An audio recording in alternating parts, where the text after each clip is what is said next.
seen this, okay? In the family gatherings, it's always the woman who works in the kitchen, does everything in the kitchen, prepares everything in the kitchen. And what do men do? They are the ones sitting outside talking, chit-chatting and enjoying.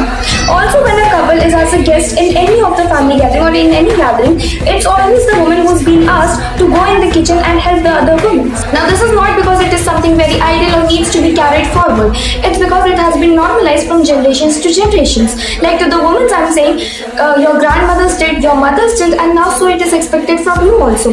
But the thing is that it's time to break this cycle. It's time to break this chain. Just because it is normalized doesn't mean that it is right and it needs to be carried forward. And if she doesn't go to help or she refuses to work or she eats first, then she's being judged by the society. She's like, what kind of sanskars she has. See, it's not about helping. It's about the script of a particular role for a particular gender. It's about the expectations of a particular thing from a particular gender which applies on both the genders, which should be applied to both the genders. The solution is simple. You both must work together and help each other, whether it's a family gathering, whether you are the guest or whether it's a normal day at your own home only. You both must contribute because cooking and cleaning is not a role for a particular gender. It's a basic need, basic skill that every adult should know for their own better livings. It's a part of being self-independent. It's a part of being independent and being self-dependent.